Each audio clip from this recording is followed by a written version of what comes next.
70 साल से अल्लाह की इबादत करने वाला, 70 साल से अपनी जबी को अल्लाह की बारगाह में झुकाने वाला, एक दिन बादशाह के महल से गुजर रहा है। बादशाह की गुलामा लोंडी ने देखा, नुकरानी ने, कि बड़ा खूबसूरत नौजवान है, हाथ में जंबीले हैं, टोकरियां हैं। जाके उस नुकरानी ने देखा कि वो बड़ा खूबसूरत नौजवान, जाकर उसने अपनी मलका को कहा, बादशाह की बीवी को बाहर एक खूबसूरत नौजवान आया है। मलका ने कहा इसको हाजिर किया जाए। आका वाक़या इरशाद फरमाने अपने सहाबा कि उस नुकरानी ने उस नौजवान को बुलाया कि तुझे मलका बुला रही है। बादशाह की बीवी थी, जाना पड़ा। जब नौजवान को देखा, दिल दे बैठी उसे, इतना खूबसूरत नौजवान।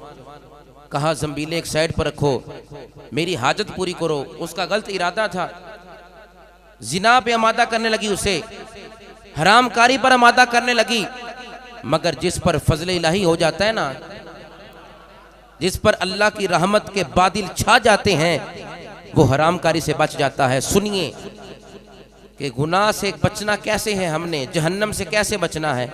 आगे जाकर अहले जहन्नम का जिक्र करूंगा, ये जहन्नम और फिर अहले जहन्नम का तज़किरा करके अपनी गुफ्तगू को समेटता हूं। कहा मैं तुझसे अपनी हाजत पूरी करवाना चाहती हूं। नौजवान की आंखों में आंसू आ गए। हाय आज का नौजवान, गफलत की नींद से बेदार ना होने वाले नौजवान, सुन इस जुमले को। कहने लगा, दिल ही दिल में सोचने लगा, मेरी 70 साल इबादत का क्या होगा,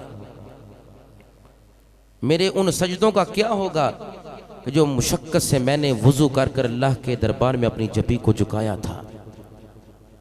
मेरी उस इबादत और रियाजत का क्या बनेगा। तेरे महल में कोई ऊंची जगह है? वो औरत समझ गई, मलका समझ गई कि इसका जहन बन चुका। वो छत पर ले गई, एक दरवाजा, 2, 3, 4, 5, 6, 7वें दरवाजे पर पहुंचा। मगर नौजवान का ये मिशन था कि मैं कूद जाऊंगा, छलांग लगा दूंगा, महल से बाहर चला जाऊंगा, क्योंकि कोई रास्ता नजर नहीं आ रहा। सारे दरवाजे मलका ने बंद कर दिए कि तू जा नहीं सकता जब तक तू मेरी हाजत पूरी नहीं करेगा। मगर नौजवान कहने लगा, मैंने 70 साल से उसको राजी किया जो 70 माओं से ज्यादा प्यार करता है। मैंने अपनी जबी को उस बारगाह में झुकाया है कि जो कहता है तू एक दफा मुझे पुकार, मैं 70 दफा कहूंगा, ए मेरे बंदे बता तुझे क्या है।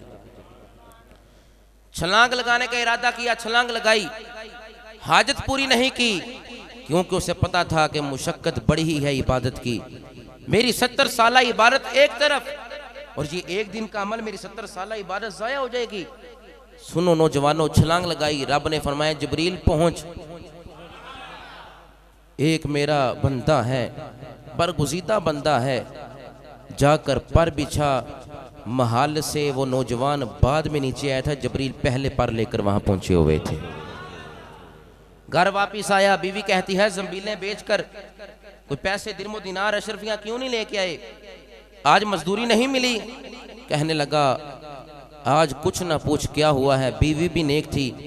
वो शोहर कहने लगा, सब्र करना होगा अगली शब तक, तंदूर जला दे ताकि साथ वाले हमसाए ये ना सोचें कि इनके घर आज चूल्हा नहीं जला। जब तंदूर जलाया, सब्र किया बीवी ने भी, खुद भी सब्र किया।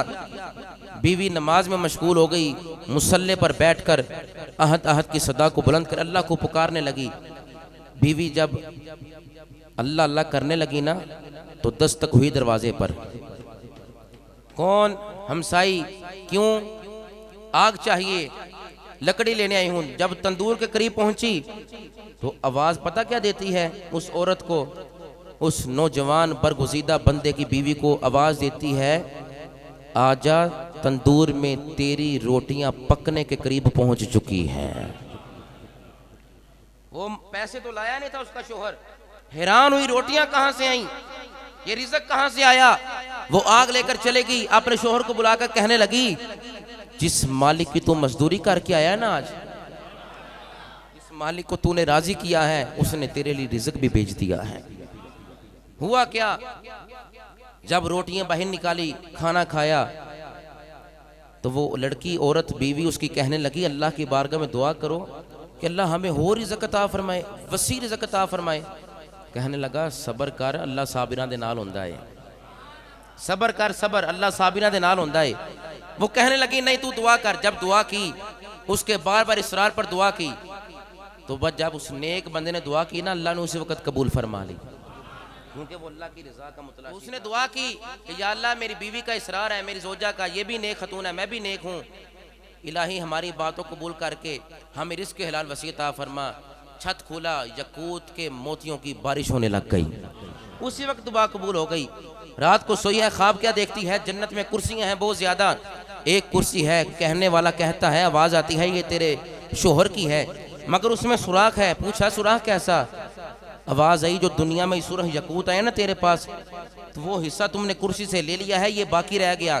बेदार हुई, शोहर को वाक़या सुनाया और कहने लगी हमें ये रिज़्क़ नहीं चाहिए, वापस की दुआ करो। नौजवान ने फिर हाथ उठाए, वो यकूत के मोती वापस चले गए।